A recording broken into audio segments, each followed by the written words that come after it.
by wisdom and honesty, an extended epitaph to Torry Academy, my school and my saviour. If I don't write to empty my mind, begins Lord Byron in a letter to Thomas More while in Italy in 1821, I go mad.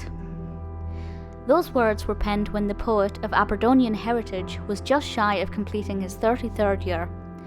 He continues his scribe to More with, "As to that regular, uninterrupted love of writing, I do not understand it. I feel it as a torture which I must get rid of, but never as a pleasure. On the contrary, I think composition a great pain." That torture of which Byron speaks is not a sparse phenomenon. The dichotomy of liberal creation and mental captivity has been greatly observed in artists across time. The Leyden troubles of Vincent van Gogh, the recurring turmoil of Beethoven, the suicide that crippled the souls of such figures as Sylvia Plath and Virginia Woolf, and Lord Byron's own acknowledged manic depression. It can be argued that Byron turned to writing by default, if not by choice, as an escape from his own self. Whatever the reason for his unquenching penmanship, his juvenilia can be traced back to his early years, where he grew up on Broad Street, and before that Queen Street, with his mother in Aberdeen.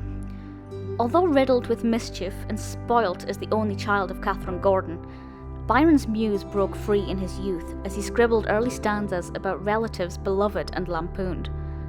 However, it is not so certain how much his years spent at the Aberdeen Grammar School impacted on his ability to merge quill and ink. Some 2 miles south of that school, though, across the bridge and over to the other side of the Dee, there stands a school in its 90th and final year. It is a school wherein opportunities are developed, passions are evolved, and, in at least one certified case, one's dependence on the written word is discovered, nurtured, and propelled. Torry Academy, quaint in design and ever adaptive, stands presently as the hub of the community. The labyrinthine structure encourages the weaving in and out of educational discoveries. To start at the top, a rainbow of colours and textures reminiscent of those early memories of which Mrs. Tilcher is so cooingly fond. Spiralling down a flight of stairs to the realm of politics and volcanoes and modern technology, a space wherein Mrs. Pankhurst is brought to life in Sprechen Sie Deutsch oder Französisch. A further descent, and along a corridor, a fraction of the journey but with scope for growth more infinite than pi. Leaving the numbers and heading into the lower stretch of the building, where the Bunsen's burn, the woodlice hide, and theories are philosophied.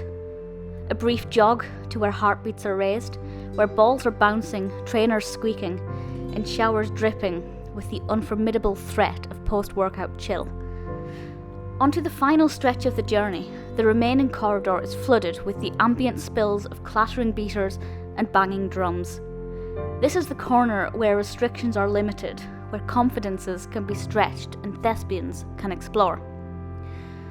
Beside it, plays blend into prose, the discourse in fiction projected in the voices of poetry. Proud walls display posters of narrative structure and vocabularic expansion, juxtaposing splashes of onomatopoeia with harrowing highlights of the hyperbolic. Nestled in the safety of each room, language is ignited and stories are spurred, presenting the allure of the alliterative in the rhythm of rhyme.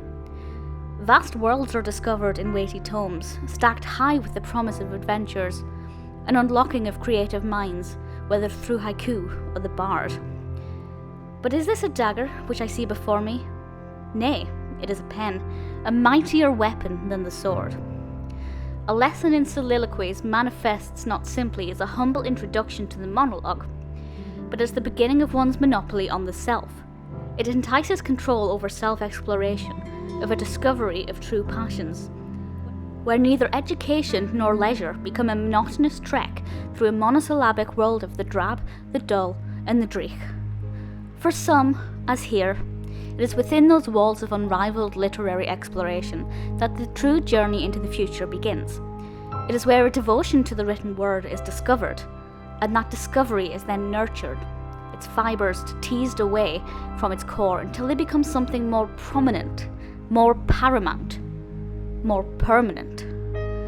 Such a chapter is introduced with a voyage through youth as the narrator fondly recounts tales of boyish adventures. We progress to the turbulent term, as endured by Tyke Tyler, and onto the private and peaceful, emotive voice of Michael Morpurgo. There's a dramatic personas from Arthur Miller, a brief glimpse at Winona Ryder in the cinematic crucible, before a pit stop into the dreamy DreamWorks world of Shrek for an analytical discovery of character and structure. Onto the allegory of Snowball and the apples and milk of the Russian Revolution, before brushing against Carol Ann Duffy and onwards to the balcony to gaze upon the teenage maiden of the House of Capulet. For Juliet, the journey ended in tragedy. But for the student and scholar, the reader, the writer, the gadabout artist, there is only pleasure in the future. It is a beautiful joy, with roots planted in the mound neath the school, never supplanted by constraints of a suppressive society. A discovery of writing is an understanding of the self, and for a school, presented as a journey beyond bricks and mortar, to instigate such a reward must not go unnoticed. Through turbulent times and ill-fitting challenges, there is a tickling of insanity threatening to bind the soul.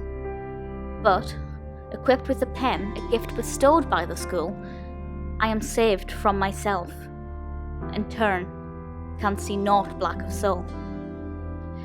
Ere the school shuts its doors for one final time, I pledge the part of me that learned to love the word and the world eternally, to those corridors where stories came to life, and in turn, to those educators who brought about that light. By wisdom and honesty, with these memories I love thee. In my heart evermore will be Torry Academy.